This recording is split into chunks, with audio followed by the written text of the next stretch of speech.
April 2002. Arnold Schwarzenegger begins filming T3: Rise of the Machines, the latest installment of Terminator, one of the most successful film franchises of all time. At 55, Arnold is one of the highest paid stars in Hollywood, but his influence on the movies goes beyond the numbers. He certainly changed the face of the action hero. Each generation comes along and adds a little more to it. Smith, Wesson, and me. Nowadays, people are expecting their heroes to be bigger than life. But Arnold's also brought bigger than life to real life. We're gonna go and pump it up. Let's do some push-ups. Watch the governor doing push-ups here. Very good. You're doing very well. His place is secure as being the father of the new wave of pumpology. His face has appeared on thousands of magazines published in hundreds of languages worldwide. By sheer force of personality, he brought muscles into the mainstream. He kind of made it almost glamorous in a sense. And what's interesting is the culture then changed. And Arnold was the icon. He was the guy who went first.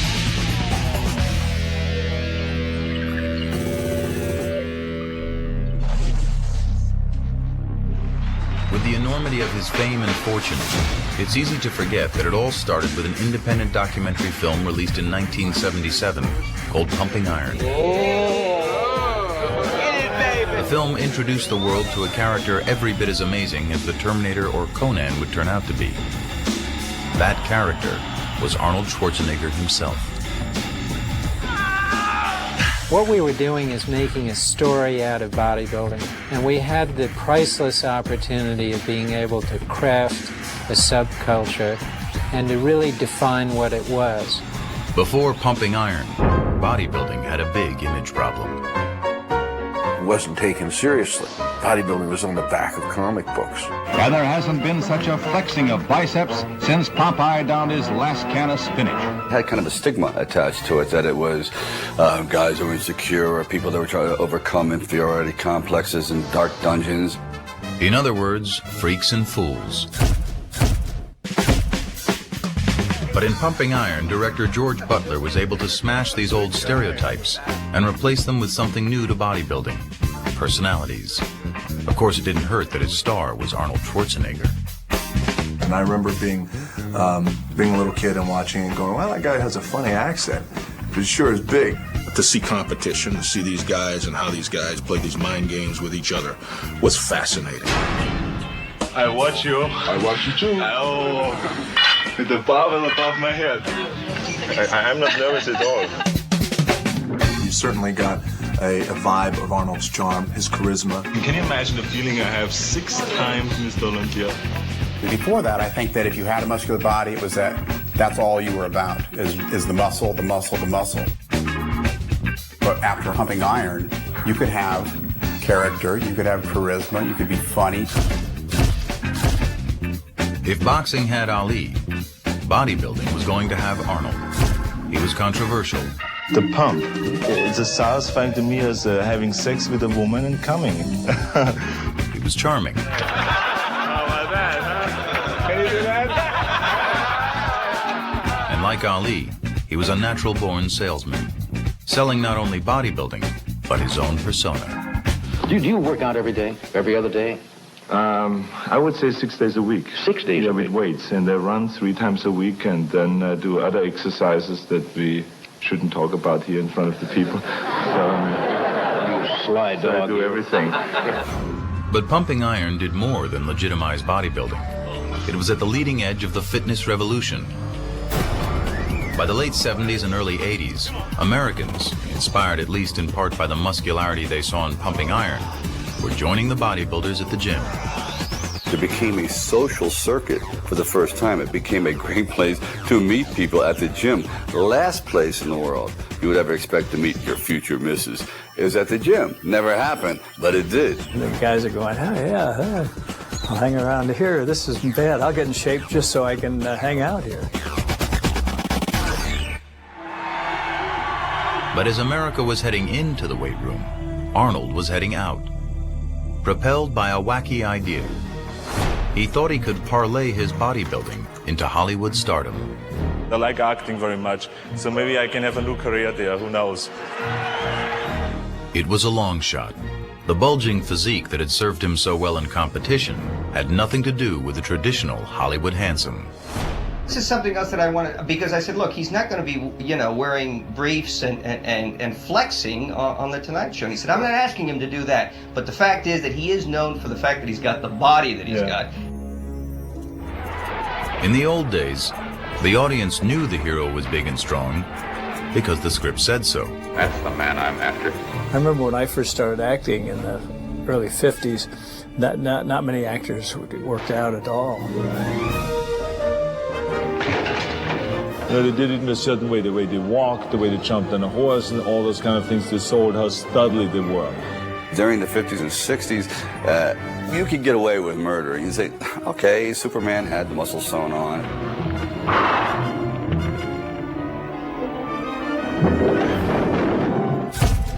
As Arnold was trying to figure out how to fit into the Hollywood mold, director John Milius was trying to figure out how he could bring the comic book Conan to life by casting a bodybuilder. For Arnold, the timing couldn't have been better. If we didn't have Arnold, we'd have to build him. Suddenly, Arnold found himself the star of a big-budget Hollywood movie. But now, the muscles weren't enough. There were acting lessons, riding lessons, swordplay lessons, and diction lessons. 3,333 1/3. The fine wine grows on a vine. Sure, he would have doubts about whether he could do things, but he always would have the doubt of somebody climbing a mountain that's halfway up. How are we going to get there? Now, we're going to get there by climbing up. Conan the Barbarian was a smash hit and put Hollywood on notice. Though you didn't have to be built like a bodybuilding champion, it was definitely time to get in shape.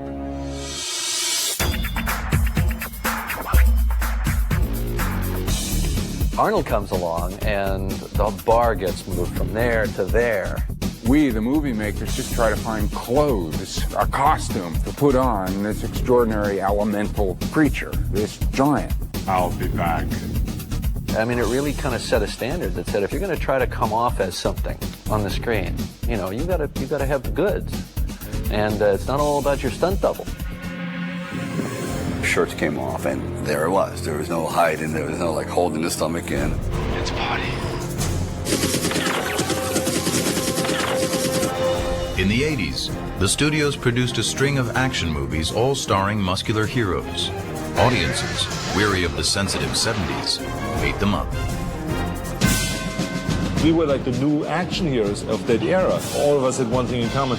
We showed the physical development. We love cheering that because we can appreciate, we in our hearts know what it takes to get that. Man wanted to go to see a movie that had tremendous action, where they could sit back and say, wow, yes, he takes care of the job, and kind of live through you in a way. I think they were movies that celebrated men. I know it certainly inspired me, because here's a guy who's kicking ass and taking names. But the Predator especially, you know, stepped to the plate and said, just bring it. And it was great, you know, especially at the end, you know, come on, kill me, I'm right here. Kill me, do it. Come on, kill me, I'm here. That's fantastic.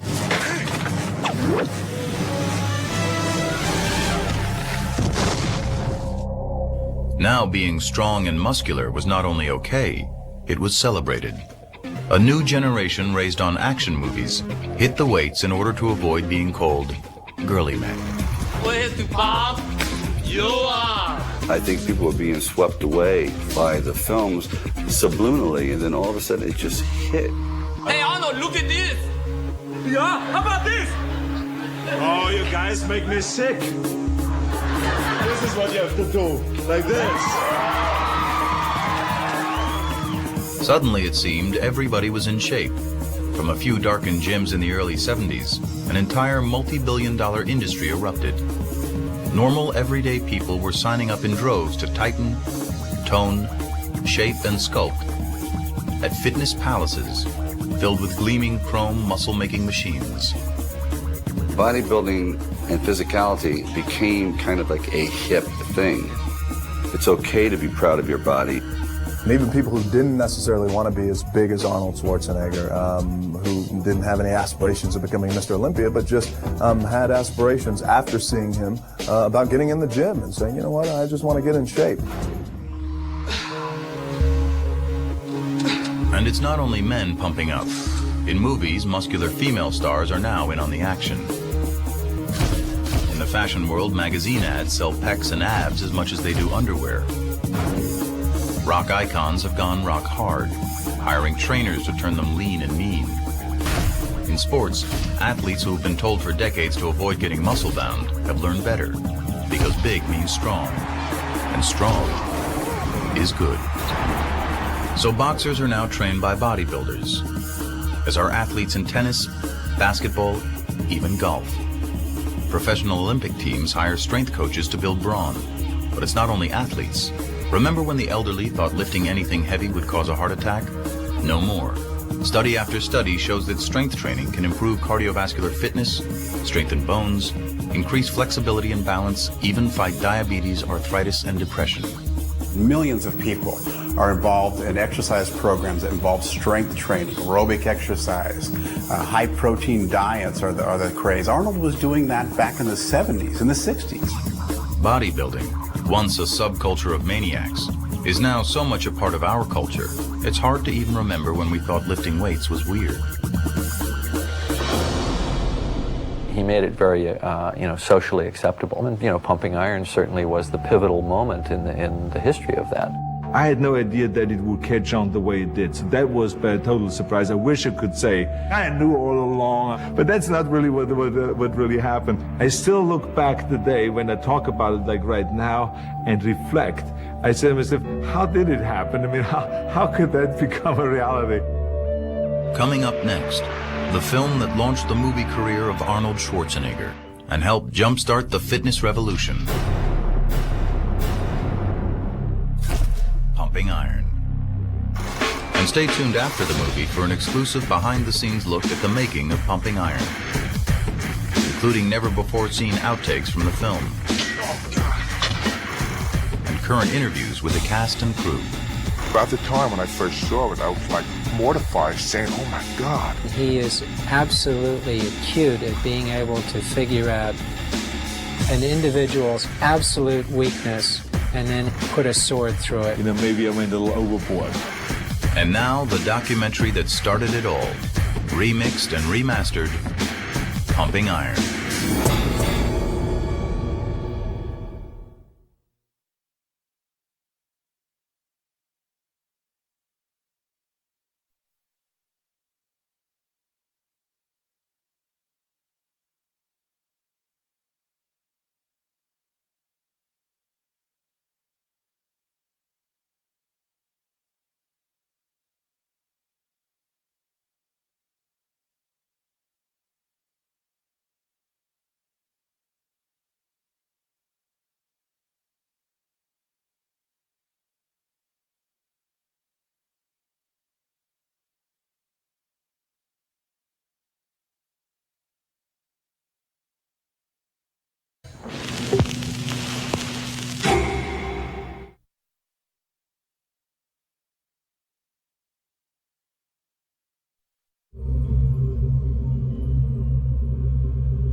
Long before the phrase pumping iron became part of our everyday fitness vocabulary, it was the title of a low-budget documentary that would defy the odds to become a cult classic. On the 25th anniversary of that film, Cinemax presents the story behind the making of Pumping Iron, the film that introduced the world to a charismatic 28-year-old bodybuilding champion known as Arnold. With never-before-seen outtakes from the film, the only thing that's left is Arnold's bullshit. as well as candid comments from the cast and crew 25 years after the film was released. At the time when I first saw it, I was like mortified, saying, oh my God. I went overboard many times. We were really struggling to get the movie made, and people were laughing at us. Cinemax presents a tale of sweat, muscle, ego, and glory in the golden age of bodybuilding. Raw Iron, the making of Pumping Iron.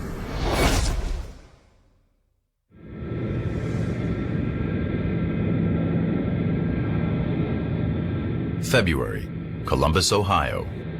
Arnold Schwarzenegger is in town for the Arnold Classic, the annual bodybuilding competition he's produced since 1976.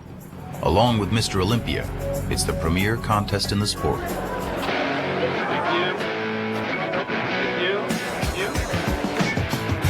Bodybuilding has come a long way since Pumping Iron was released in 1977. The contestants are bigger than ever, and so is the stage show. The Arnold Classic is an extravaganza to rival any big-ticket rock concert. And bodybuilding's become big-ticket too. These days, more than 175,000 bodybuilders compete in 169 countries. Today, Schwarzenegger is here to hand out more than $400,000 in prizes. But he's also here to see some old friends who have gathered backstage. Many of the original bodybuilders from the Pumping Iron era. Bill Grant, Ed Corney, Mike Katz, Franco Columbu, and Lou Ferrigno. Hey, how are you? Good to see you. Terrific. There was camaraderie. We helped each other. We trained each other. We were a part of a family. Where's your son? Where's Michael? Right there. Michael, come over here. Good. Michael. How's it going? Okay, good to see you. 25 years ago, we saw in Pumping Iron, we saw the little Michael. He was 3 years old. And then he made you pose. Remember, he made you hit shots. Ooh, it's hard. Feel this muscle, how hard that is. Just everyone is so huge. What's going on here? I'm the... Still got it. 25 years. Can you believe that? Pumping Iron. It changed my whole life. Are you going to give him all the wrong advice? It's not that hard for me to give him the wrong advices. No, only the right advice. It was so much fun and enthusiasm. Great. Oh. It was incredible. Let me tell you, she said, now she's his mother talking about my mother. He's talking about pumping up. He's talking about pumping up. He's talking about psyching me out. He couldn't shut me up then. He can't shut me up now. No, it's always the same. Nothing has changed. Whenever I think back on the Pumping Iron days in 1975 when we did this movie, I definitely miss it.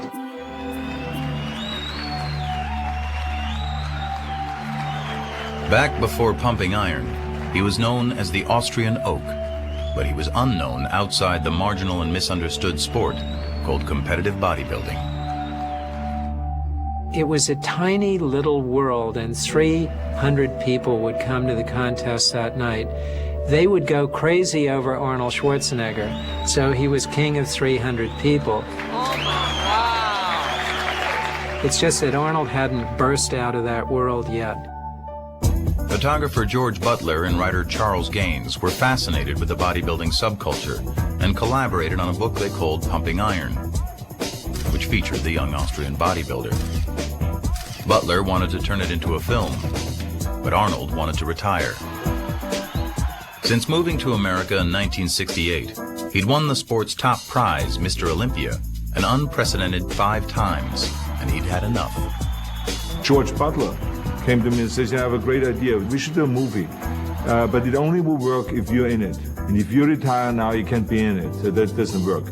Butler knew the weird and wacky world of bodybuilding had all the makings of a fascinating movie, but how to get investors aboard, it would be a tough sell.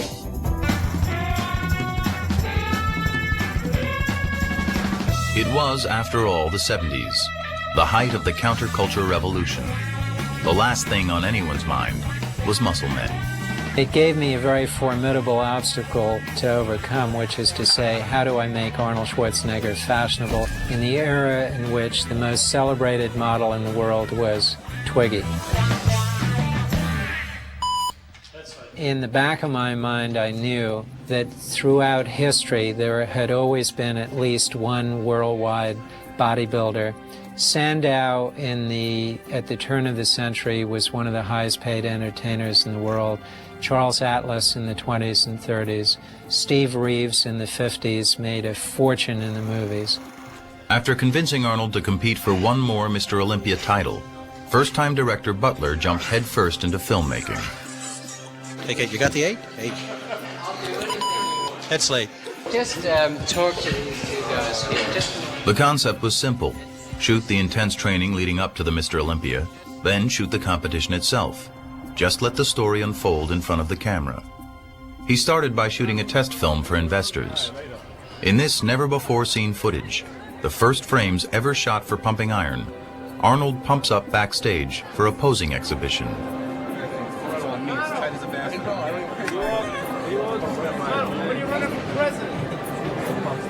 Wenn Nixon gets impeached. It's just too much pressure, you know. I mean, I'm competing now for 10 years, and after 10 years I feel like it's enough, you know. You have to let other people have a chance, and just leave us a winner. Yeah. Suppose Louis beats you. He doesn't. There's no such thing. For years now, since 1970, I was like unbeatable. And there was no hope for anyone to come close. It just didn't exist because I knew once I have the title, there's no way anyone is going to take it. But if an Arnold win was inevitable, where was the drama? Where was the conflict?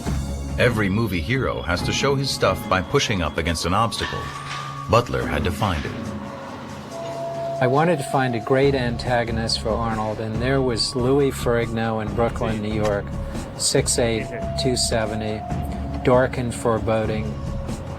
Muscle magazine publisher Joe Weider had already had his eye on Ferrigno. For Weider, the old story Arnold wins again was growing stale. But a Mr. Olympia showdown between Lou and Arnold, this was perfect. And exactly the kind of rivalry that sells magazines. He won the Mr. Universe contest in 1974 in Italy. Weider came back. I remember like it was like a fresh breath of air. With a new champion on the horizon. Well, I had to stimulate them. And when I go into the gym and I saw him pick up 500 pounds, he says, "What do you think, Joe?" I said, "Oh, not bad. You can do better than that." He got mad. So he will create this whole thing, and you know, and I think it was really good because the fans loved all that, and that's exactly what I played up then in the movie Pumping Iron. In this outtake from Pumping Iron, Weider and Schwarzenegger discussed the very real possibility that the champ might actually lose to the larger and hungrier Ferrigno. You were the one who saw Lou in New York just a few days ago, so how does he look? He looks very, very massive. Well, he was my idol. He taught me getting into bodybuilding. Of course, when you have an idol like Arnold, you want to beat your idol to be the best. Wait till they feed these dogs in Africa. Terrific. Big enough to eat. Butler had his antagonist. Since 1969, nobody has beaten me, so why should he come around now all of a sudden and break my record? I don't know. He's training real hard. He's Well, you will heavy and see. He's massive, and he's built almost like you. No. What happens if you are defeated? To enhance the drama, the filmmakers had to pump up the conflict. This is for the big baby, Louis. This is where documentary filmmaking is so effective, because you can do something with real people that a novelist just couldn't imagine. You create dialogue and hostility towards one another in order to make the movie more interesting. If it is just a sport, that you can see for 10 minutes and then you have seen it all. But if you see the personalities and you can follow them. A showdown was set. The Golden King versus the Dark Prince. Well, I was a bit of an outsider at that time in that world because I was the only one back training in Brooklyn. Brooklyn versus Venice, California. A bizarre beach town.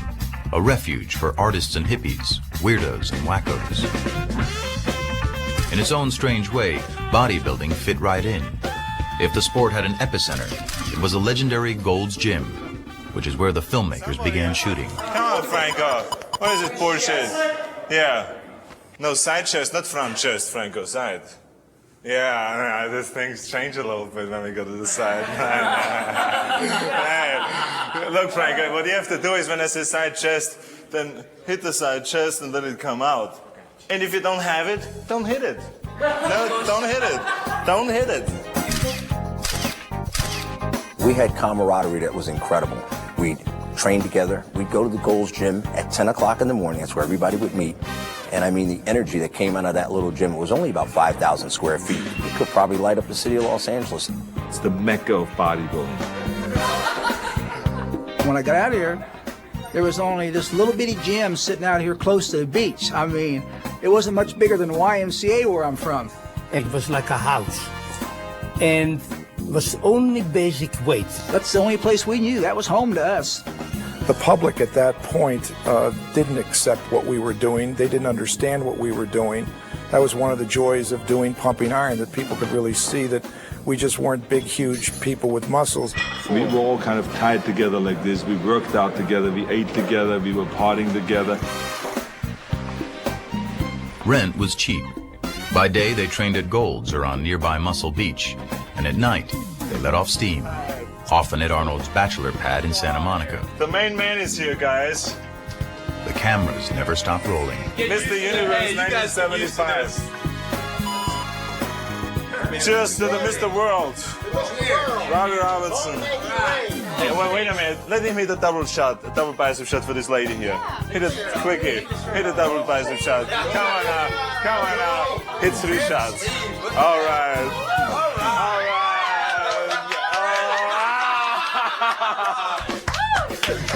Okay, where's the champagne? Okay, the era from like 1970 to 1980 was probably the most fun I ever had in my life. So we had this unformed subject, and everyone was very eager to make something out of it. These fellows that did the film, Butler and Gaines, they had become part of our family. We trusted them. Day after day, shooting scene after scene, Butler and co-director Robert Fiore were looking for their movie, material that would make the cut. They found that even watching this huge crowd order their huge lunch turned into an event. We went to a restaurant where all the ordinary people were sitting, which we called the ordinary folks. And we were sitting there on the table and people were just looking over kind of like, who are these guys? Oh my God. Big steak. Scrambled eggs. 6 eggs over each. The big steak and I want a tuna omelet. And a tuna omelet? Yeah. Oh, look what he's eating. He's eating 3 hamburgers in one shot. Oh, God, well, who are there's these gladiators? I mean, they couldn't figure it out who we were, you know? And we loved that kind of a scene, you know, to shock people. The filmmakers often set up situations to see what would happen. So a lot of different chances were tried. They turned Schwarzenegger and Mike Katz loose in an amusement park. Hey, they made a statue of Mike.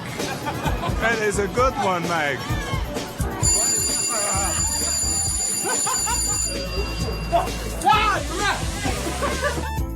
They filmed Arnold with his acupuncturist. What does it mean? We're stimulating a muscle. Okay, good night. Watched him get a haircut.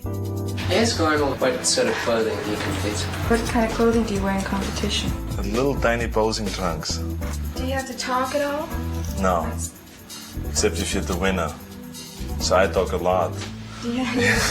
They were shooting, even overshooting, always looking for material to reveal Arnold's motives, his character, and what seemed at the time to be insanely ambitious dreams. I won the world championships so many times now that I would like to go on, you know, try to be the best in something else. Like what? I would like to get into acting. So there was a tremendous struggle to make this movie really work and to make it really interesting, not only for the bodybuilding crowd, but for the general population. To do that, and to give the film some Hollywood sizzle, Butler approached Bud Cort, the hot young star of MASH, Brewster McCloud, and Harold and Maude. I've never seen so many huge people in my life. That's why I joined a gym. I want to get my blood moving, you know? Yeah. All I do is drive and scream at my agent, you know? So I figured I'd, you know, get my blood moving. The idea was to send Bud to muscle masterclass with Arnold. Am I supposed to breathe before I stand up, during, or after? I know this thing. I hate it. Oh, I crack my neck. And when do I breathe in? Breathe out when? When do I breathe? In, out, right. He was very funny, and he happened to love bodybuilding. Just start thinking about that it's a beautiful exercise and that it makes your legs grow. And Yeah, maybe I you do all change. that psychological shit, but it doesn't work with me. It I get work- pain in my leg. But after screening all his footage, Bud felt his scenes were too distracting from the main storyline. I think this whole thing is fucked. I think so too. Bud pulled out, asking the filmmakers to put the rest of his salary back into the project so they could finish. And I always teased him. I said, one day I'm going to take all of this footage that we shot and put it back into the movie. Now finally people are going to see it. Let me show you another exercise. Okay. We did a scene up what we call the Muscle Rock, where we went up in the Malibu Canyons and up to the top of the mountain there where they had the best kind of lighting for taking photographs. So we brought the whole camera team up there. In this outtake, Arnold and his buddies work on posing routines for the upcoming contest in South Africa. If Louis hits this one, I fall up With this one. Oh, you can't go into that one? instantly with this one. Louis don't follow that one? He could, but you know, Arnold has done. This one. You know what I mean? Okay. Almost nothing made it into the movies, but it was really a fantastic, I think, sequence. Just to show again that we were all friends. Good. Not bad. Nobody will look at the legs. And the reason why it didn't really work was because when we edited the movie, we wanted to show some kind of a competition. The movie was Arnold, and it was critical to get to the heart of it. And the heart of it was the competition for the heavyweight crown and the conflict with Lou Ferrigno. You're gonna wipe him out! And if he's in shape, fine. I hope he is. The filmmakers moved on to New York. In contrast to the fun and games of Gold's Gym, the Brooklyn setting was a dungeon. We filmed Louis in a dark sort of underground gym in Brooklyn, and then we'd immediately cut to Arnold Schwarzenegger. There were skylights overhead. Venice Beach was right outside the gym, the palm trees swinging to and fro. And in contrast to the sunny optimism of Arnold and his friends, Lou was as serious as a heart attack. Come on! Here I am in New York wearing sweat clothes. I got everybody around me in the gym that 1/3 of my size, people not looking like bodybuilders. You could see this one scene I'm walking in and one guy doing a dumbbell curl. Yeah, we got 10 right here. And it's hard to stay motivated. So the only way I can motivate myself is just keep screaming Arnold's name in the gym and just keep pumping that heavy iron. I was saying Arnold, Arnold. I really wanted to beat Arnold Schwarzenegger. Hey! That's it. In Ferrigno, Butler found not just an antagonist, but a character rich with vulnerabilities. Partially deaf and overshadowed by a domineering father, Lou had everything to lose. What Butler invented was Matty Ferrigno's actual involvement in his son's bodybuilding career. Push it, man! Come on, come on! See, my father never really was really involved in bodybuilding. And they asked him to be in the film. They thought it'd be good to have father and son. In the movie, Matty Ferrigno is a stage father to the best of intentions. And Matty had a very clear idea of what Louis should be doing. It would just unroll in front of my eyes. When you step out there, boy, remember all those grueling nights and mornings in the gym. And this is it. This is the reward, and we want it.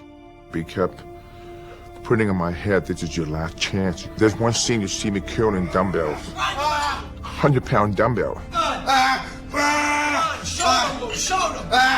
Come on! I gotta do more! Afterwards, my father goes, boy, what a workout. Oh, boy, what a workout. That's nice. Because he was holding one of the dumbbells. He's the one who's tired. You remind me of what you're gonna show them. And then you go, Boom! Like you're saying, take a look at this hunk of man. Something like that, okay? You try it now. And he did the best he could.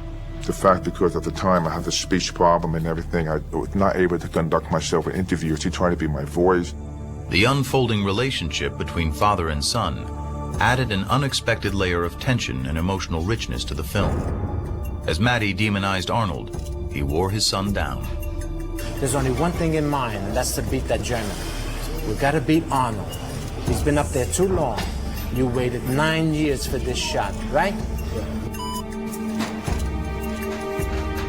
Be careful. He's going to try every trick. If he sees you look a little better, he's going to try and do something.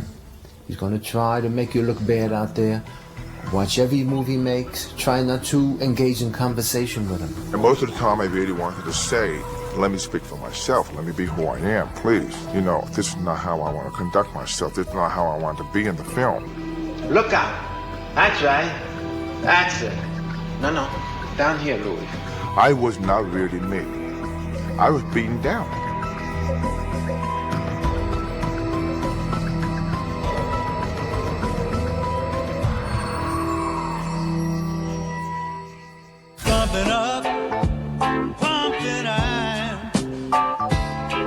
As Butler filmed and shaped his material, blending fact with fiction, the characters emerged as types, heightened versions of themselves. The self-invented, charismatic winner and the self-conscious, desperate underdog. Butler also honed his secondary characters, the bully, the family man, the master poser. Arnold's friend Franco Columbu was not so easily defined. So in 1975, the crew traveled to his tiny homeland in Sardinia to see what might happen. Not much did, except one of the more memorable moments of the film. My town is 2,000 people when they're all in town. And of sudden, the crew comes there to film my parents and little things I did in the town. And there's nothing to do in the town. I could only walk and lift a car. And that's what I did. I could think, what could I do for the camera? Lift a car.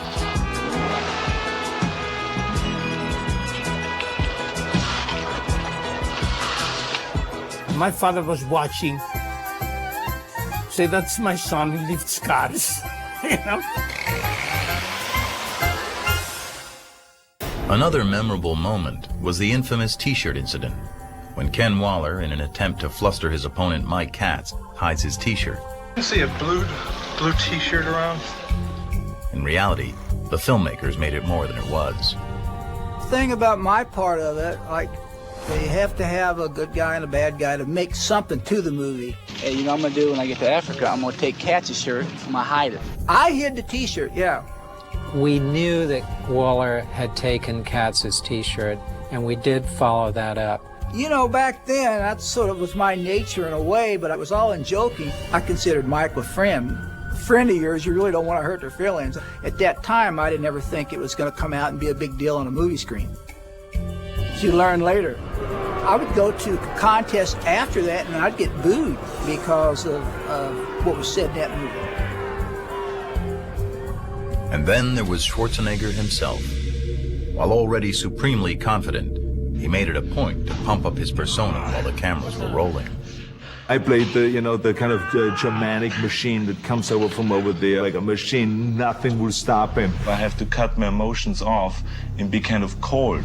No emotions, no feelings.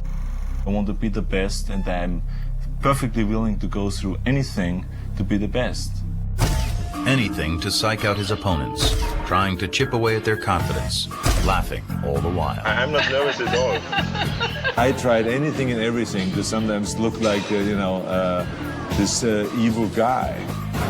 Franco is pretty smart, but Franco is a child. For me, it was like, I don't care. It was like, it doesn't matter what he says. When I'm on stage, I'm going to show that I'm the best. And I'm still convinced I was at least as good as Arnold on the stage that night of the Olympia, or maybe a little bit better. It doesn't matter if he wins or I win. To be honest with you, he was cocky. To be perfect, it's one of the hardest things to be, you know? He had a right to be. Of course you were competitive. Of course, when it came down to the pose-off, and when it came down to who brings the best body in on the day of the competition, yeah, I was the most competitive. But now, since I'm wiser and older, I've thought about many times if, like, you know, maybe I went a little overboard. But, you know, that's the way I did it then. That was my thinking process then, and, you know, you can't go back and change it. But sometimes I regret it. In an attempt to soften the edges around Arnold Schwarzenegger, Charles Gaines, the author of the Pumping Iron book, came around to draw Arnold out, get him to warm up emotionally, reveal vulnerability. It didn't work, and it never made the cut. Scared? Do you ever get scared? Sure, I get scared. Of what? What scares you? The unknown. He felt like he couldn't get through to me because here I was this kind of one-dimensional guy that was just like made of steel. Of course they want you to be wide open. They want to be able to do that you are soft, that you're able to cry, because it puts them in the same boat and they say, well, he's just one of us. Now, you know what I think you're doing now? I think you're bullshitting now. No. I do. I think you're... What he really didn't realize was not that I was not vulnerable, but that I lived in denial.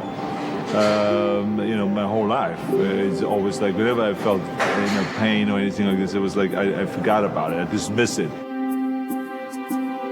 For some reason, maybe it has to do with competition, you just clamp down that capacity on yourself. You carry it too far, what it winds up doing is just cutting you off from the possibility of having a really fundamental reciprocal human relationship with somebody else. So what? You don't care about that? No. And especially since I knew in bodybuilding and in competition, you have to kind of bury things temporarily. The way I dealt with it always is that right now I put it aside and then I deal with it later on, whenever that is, you know. Always on the front burner, though, was Arnold's ambition, which was on display in another sequence cut from the film. It's Arnold visiting with his idol, retired bodybuilding champ, Reg Park. Arnold was patterning his career after Park, who'd gone on to star in Hercules movies in the 60s. I think what perhaps happened to me about 15, 20 years ago is happening to you right now. I know, it's this incredible thing. The parallel is unbelievable. Yeah, it's like a repetition, yeah. That's what it is. Yeah. And I think that's why I looked up to you so much right from the beginning. He was a kid wanting to emulate what I'd done, so it was a great compliment to me, and I took it in that sense. Yeah, I remember in particular this one dream, because I felt like I was dreaming for 8 hours, the whole night. And it was just, it was like, you know, me being a king and standing on top of a mountain, and there was no room left for anybody else up there, okay, just for me. I mean, the whole thing was so much like, you know, a victory dream. The time had come. The Pumping Iron team had shot every scene they could to set up their characters at home. Now it was time to go where they were always headed, halfway around the world to the Mr. Olympia and Mr. Universe contest in Pretoria, South Africa. There'd be no more manipulated outcomes, no setting up scenes. The film crew would now be observers, not participants anymore. The competition was the real thing, and everyone would be playing to win. It was tremendous adventure in those days. You want to go to Africa to make a movie about Arnold Schwarzenegger competing in the first multiracial contest in South Africa, then let's go to South Africa and do it. I mean, we were doing this by the seat of our pants. A revolution in technology, much like today's digital camera revolution, allowed the crew to shoot with more mobile, handheld 16mm film cameras. With unprecedented access to the bodybuilders, the filmmakers set out to uncover the drama that was taking place behind the scenes. I think that the wonderful part about the film was that we didn't really feel, because of our comfort and trust in the people that did the film, that the cameras were even rolling. So I think you got that real honest, down-to-earth kind of emotions and feelings. Roger Walker, Australia. There's a moment in the film in which you can almost see me on stage taking the shoulders of Joan Churchill, the camera woman, and just turning the camera like this onto Mike Katz at the moment he lost. And then we just followed him downstairs. You know, as I look back on that, and I've seen it many times, I think most of us, many of us, will draw into ourselves and into our families in times of need. And I think ultimately, I just went back and wanted to know how my son was doing. Head Slate. We're going in to see Cats. And I could, usually I could say, look what I got, Michael, and I put it around his neck, or I give him the trophy for his room. And now I'm away from him for 10 days. And I come home with nothing. I'll tell you, no matter what happens to me in the sport, I always got them. And that's something great to come home to. It was a way that I could try to gather myself together with such a disappointment. At that point, it was a very, very big disappointment in my life. So I kind of gathered my strength from my family, yeah. When the Mr. Universe part of the competition was over, Walter had won. Next up, the main event, Mr. Olympia, with Arnold, Lou, and Franco all in the running. The film crews got into position. I was aware that there was going to be a marvelous confrontation between Arnold and Louis in the pump-up room. It was setting up the most wonderful opportunity for Arnold to do everything that he is capable of doing. The psyching part of bodybuilding, which is quite famous because of that scene and some others, is something that Arnold really does. I love it, Louis. You just keep me entertained in the serious moments. The room we were in was only probably about 20 feet by 20 feet. I mean, it was this very small room. And you talk about a lot of tension, a lot of heat. So you can't help being, kind of on the edgy side. The only thing that's left is Arnold's bullshit. That's why I'm up here, Arnold. See? I'm not wearing boots. Lou, what do you think your chances are today? I'm going to lose, Arnold. You're the best. Thank you. You're welcome. Just wanted to do insurance. Everything is under control here. Beautiful. You're going to be king a long time, Arnold. You're going to be king a long time. Thank you. More than 25 years later, Ferrigno recalls his feelings that night. I came out in the prejudging. I realized that I was not going to come second. There's a chance I'm going to come third. And I'm looking at the audience, I can see my father's face. I was just, oh my God. It's like, because he was more disappointed than I was. Third place, Lou Ferrigno. I'll tell you something, what that boy of yours has done in a year, it's fantastic. We try, but you keep going. Very wonderful job. Good job. Wonderful job. I knew that Arnold was going to retire. And I would like to announce officially that I'm retiring from bodybuilding competition. That was my chance. But history is history. Being in South Africa, what I really wanted more than anything was not really being Mr. Olympia, was being out in the open and having a good time like Arnold. That's what I want more than anything. That was more impressive to me. Who wants to be in South Africa, come second, come third, to be tense? He was down there having fun, schmoozing with people, shaking hands. That's what I'm doing now because it's taken me many years to see that. But that was my vision. When I saw that, that's the direction I wanted to go. For me to change that, I had to work on myself. The film was in the can. But now there was more than 100 hours of it to be cut down and crafted into a movie. Unfortunately, Butler was broke, having maxed out on his credit cards. After I got back from Africa, I got a call every single day of the week from American Express because I'd succeeded in running up a $35,000 bill, and I had become their most important client. I was rather impressed with myself. Out of desperation in 1976, they concocted an outlandish scheme. They put on a bodybuilding show at the prestigious Whitney Museum of American Art in New York City to try and attract potential backers. We invited Candy Bergen to photograph Arnold. The Whitney thought we might get 300 people, and someone said, there's a pretty big crowd outside. I know, isn't it? You seen this crowd out there? No, I haven't looked out there. It's big. And I went down and looked, and there were 5,000 people outside trying to get in. Nobody's gonna go in until we get a line here. Inside the museum, Arnold, Frank Zane, and Ed Corney were rotated on a turntable in front of the New York City art crowd. It was very sort of a high concept idea. It was a risky scheme, and it was a long, long way from Venice Beach. Moderated by New York Times critic Vicki Goldberg, the event brought together some of the most prominent art historians in the world to watch bodybuilding. We're talking about a subject which is fascinating and quite present before our eyes a lot of the time. That is to say, the representation of the muscular body in art. The next bodybuilder who's coming out doesn't need an introduction to a lot of you, but he does to a lot more of you. As I said before, he's the greatest bodybuilder in the history of the sport, Arnold Schwarzenegger. And then we had this discussions about, what is bodybuilding and compared to what art was, and how did Leonardo da Vinci and Rodin and all those guys come up with those muscles when they painted and sculpted muscular bodies. The Whitney couldn't control the event because there were too many people there, so that instead of taking the money and putting it in a cash register, they had to throw the money into a pile on the floor. Hey, move down, 2 lines, okay?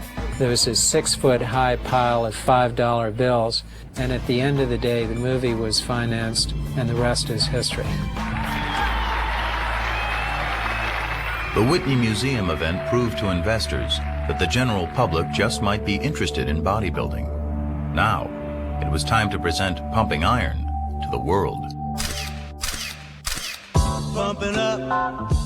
On January 18th, 1977, Pumping Iron premiered at New York's Plaza Theater. Arnold and his friends were now the toast of New York City. Audiences loved the film and critics gave it rave reviews.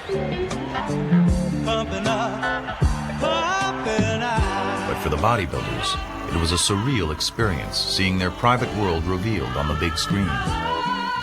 It was comical to us to see some of the things that come out in that movie. I was a bad guy, and back then I thought that was all right. When I saw it for the first time, it made me very angry because I suddenly saw how it was portrayed.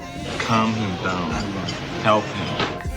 I was afraid people wouldn't like me. I was afraid people were going to look down on me because the fact that here's a kid from Brooklyn, he's deaf, he can't speak, he looks dumb in the film. What I'm trying to say to you is at the time, I felt like a freak. But it wasn't like that. I didn't realize that within time, everyone embraced me.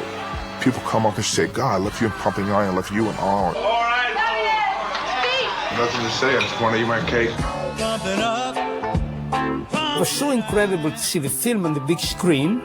And at the end of the film, when we were sitting in the bus going back and Arnold was joking with Lou, it was almost like breathing out, saying, now we can relax. In a way, it was naive. It was a wonderful opportunity to just hang out together, train together, and be really part of a family that continues to be close and friendly to this day. We all stuck together and had fun doing it. There was a certain kind of a unity there and a certain kind of a camaraderie that was unlike anything else. And that's why when you look at it today, there's nothing else like Pumping Iron. Here we are 25 years later celebrating it, so we must have done something right.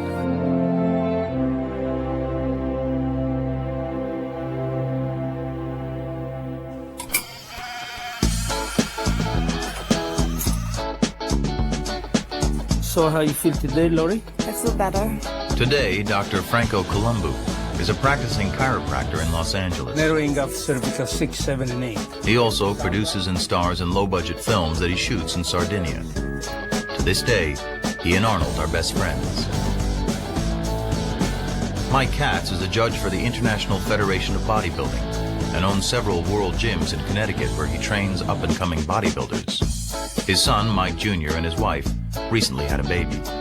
Mike Katz is a grandfather. Ken Waller lives in Los Angeles. He has seen Gold's, the tiny seaside gym he once managed, evolve into a worldwide enterprise. What you doing, big guy? You show up. His focus now is on raising his son. Let's go talk about winning that medal, huh? As a sales manager at Extreme Activewear, the company that prints Gold's merchandise, he now has all the t-shirts he can get his hands on. Joe Weider and his brother Ben continued promoting bodybuilding through their publishing empire and through the IFBB. What was once a subculture is now a multi-million-dollar business. Ed Corney works in the fitness industry. He's had some health problems recently, but promises that even from a wheelchair, he can still outpose anyone from the old days. George Butler went on to direct Pumping Iron 2 for women. He recently directed 2 documentaries on the life of Antarctic explorer Ernest Shackleton. The films have earned rave reviews. Lou Ferrigno went on to a career in film and television, most notably starring as the Incredible Hulk. He's also a trainer to Hollywood stars and one of the most famous names in the health and fitness industry. No way to eat my cake. Remember that line? Matty Ferrigno retired to Florida and says he's very proud of his son. As for Arnold Schwarzenegger, he went on to make a few bucks in the movie business.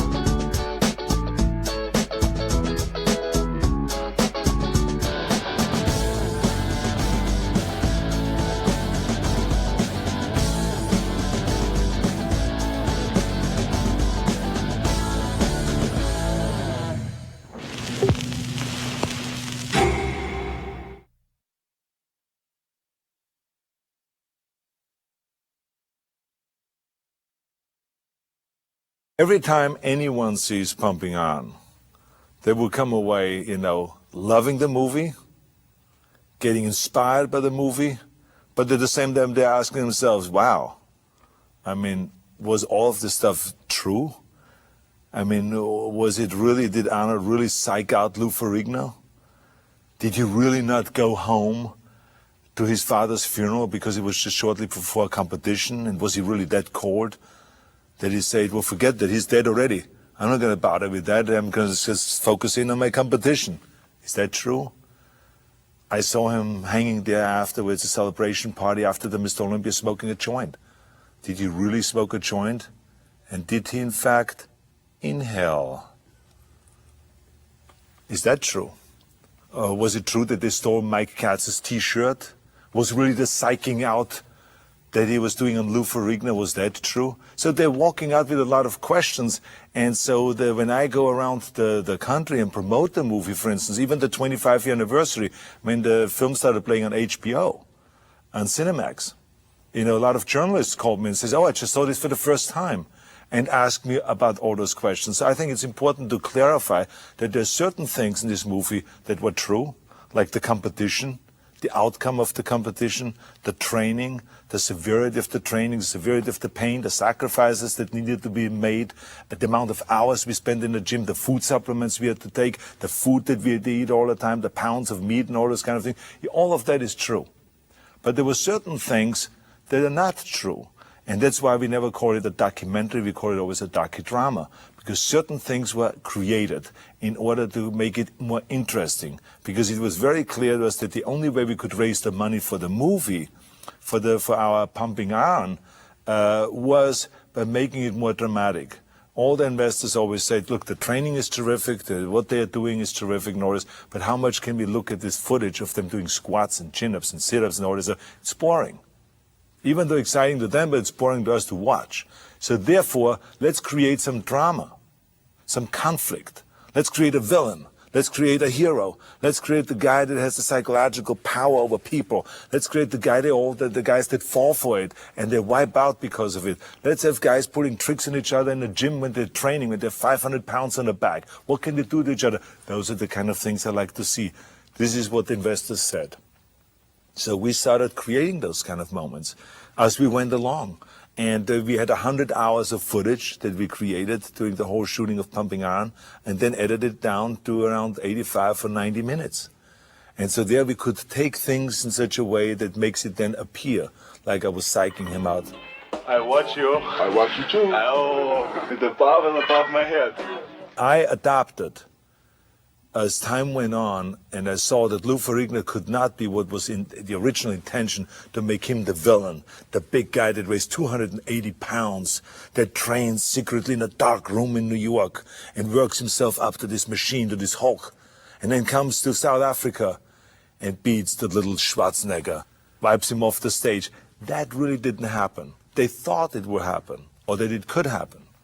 But then they found out that he's actually a very vulnerable guy, that he has a hearing problem, that he needs his father's assistance a lot of times, that he was a big guy, but he did not have the kind of a presence that would make him look like an evil guy that wants to come and destroy me. So slowly we changed the whole thing and actually made him the victim, and made me the guy that pulls the tricks on him and that wipes out the competition year after year. And the more I got into that, the more I started playing that machine. And I said to myself, how can I sell the idea that I'm a machine that has no emotions, that doesn't care about any of my competitors, not even my best friend that was living with me at the time, Franco Colombo. I could care less about him. He, as I said in the movie, is just a child. And on the day of the competition, I will become his father. I say though, that was, in the reality was, I love Franco and I helped him as much. Even if it meant that he would win the competition, I would help him all the way. He was my friend. But in order to sound cold, and to sound like calculated, and like a machine, I played out this role. And I played out the role that what I would do with Lou Ferrigno. We created the things that I would psych him out. I created a scene just before the prejudging where I sat down with his father, with his mother, and with Lou Ferrigno. We all sat down. And there I was to this whole big psych-out job, telling him that I already called my mother. And she congratulated me. I told her I won 6 times Mr. Olympia. I said, she congratulated me. I said, you see, because I'm going to win later on, no matter what. And the reality of it is that, you know, I loved Lou. And there was no reason to do a psych-out job on him, because I felt 100% that I'm going to win the competition, because he was just not there on this level yet of competing. He was not ready yet to win the competition, so therefore there was no reason to psych him out. But we wanted to play it that he's really dangerous. He could wipe me out. He's huge. He's gigantic. And I have to now not only use the body, but I have to use the psychology. And I have to psych the father out, I have to psych the mother out, I have to psych Lou Ferrigno out, and I do this whole thing. And so throughout the movie we established that kind of a relationship. So there was another thing that we did in order to really make me be different than the other guys.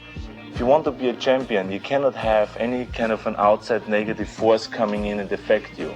So therefore I have to cut my emotions off and be kind of cold in a way. Then we wanted to sell the idea of how cold I am really, and how I have no emotions. For instance, now I took a story that I actually heard in France, one bodybuilder one time tell me, 4 years before, a story about how he never went home to his father's funeral before a competition. How his father died and he just ignored it. And he says, yeah, here to stay focused. So I stole that story. And I said to myself, I have to say that story. People will be shocked. People will be writing about it when this movie comes out. And that's how you get, of course, headlines and all those kind of things. And people will write about the movie. That's how we sell the tickets. So I said to myself, that's what I have to say. So I explained that I have no emotions.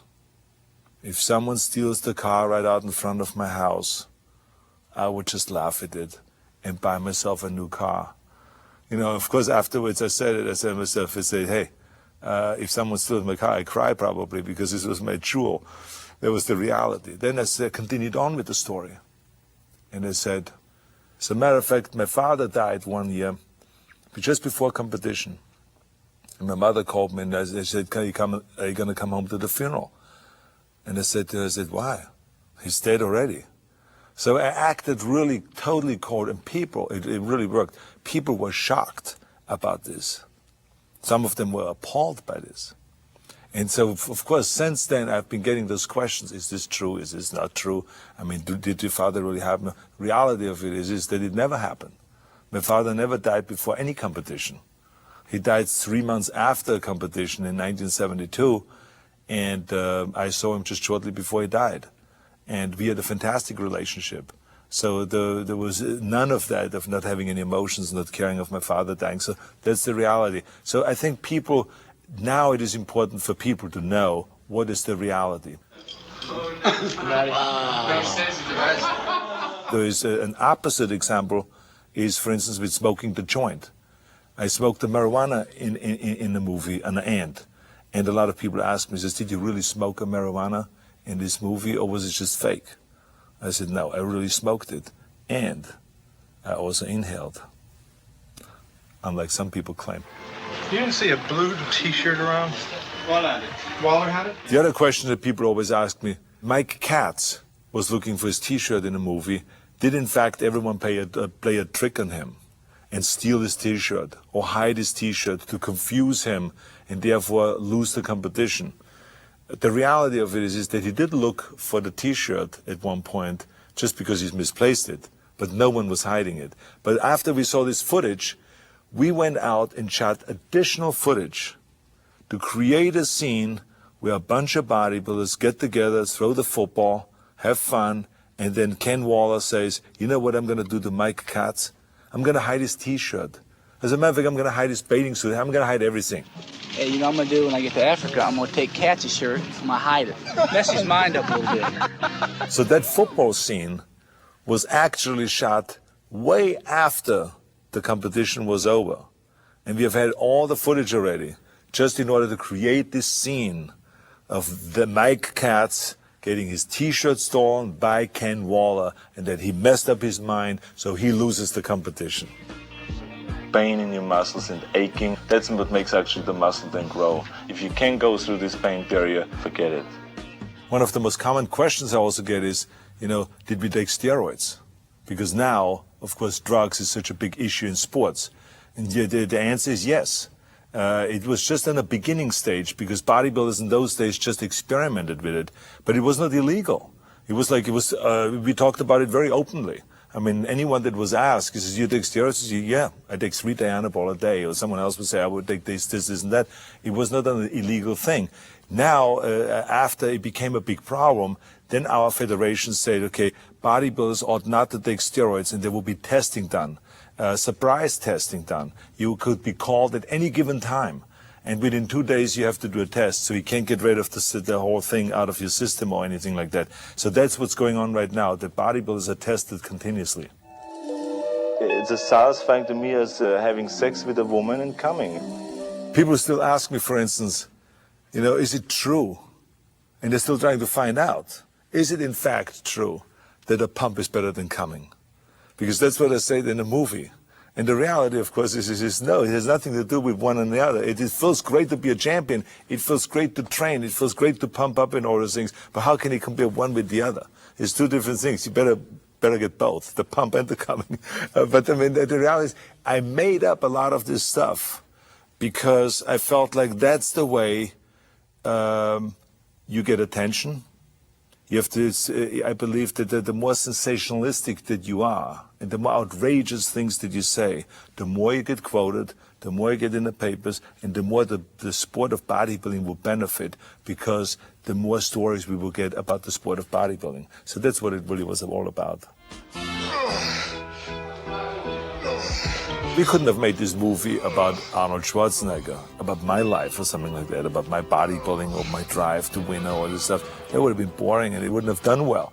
What made this movie successful is because we had so many bodybuilders in the movie that were very colorful. I mean, Lou Ferrigno had a specific part in this movie and it worked so well. People loved this character.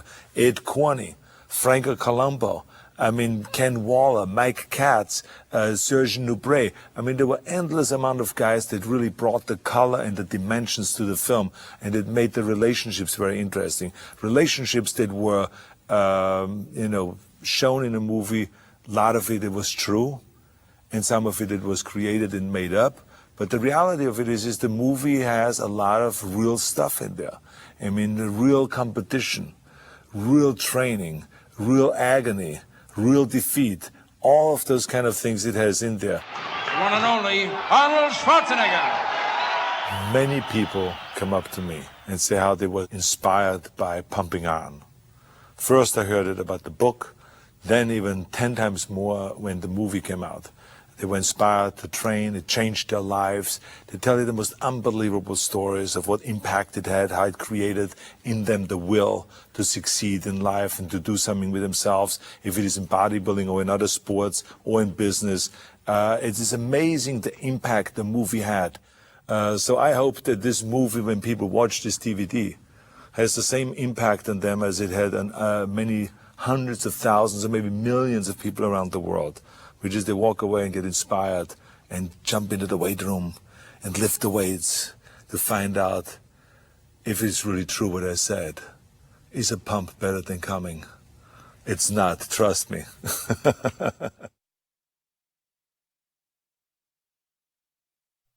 Cinemax Final Cut presents an exclusive interview with Arnold Schwarzenegger, star of the classic documentary Pumping Iron. I remember that George Butler came to me in 1974 and said, I want to do a documentary about bodybuilding. And I said, well, it's going to be without me because I'm retired. And then he said, well, I absolutely need you to stay in competition and to compete one more year in order for us to make this documentary. So I competed one more year. One and only Arnold Schwarzenegger.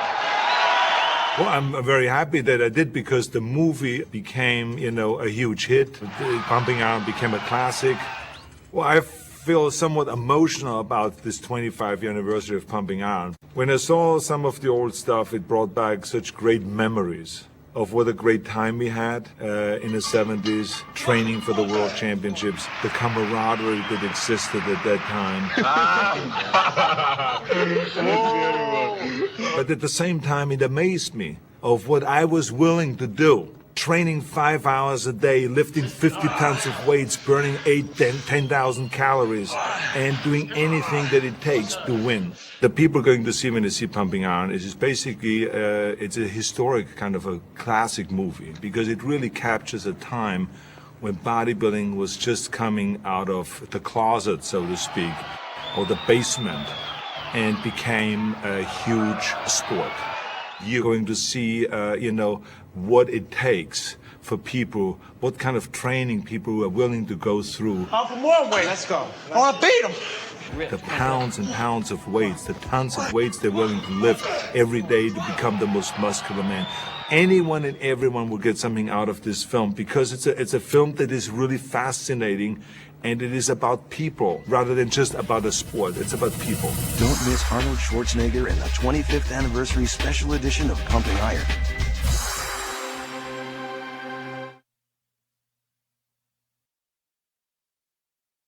Pumping Iron is back and celebrating its 25th anniversary.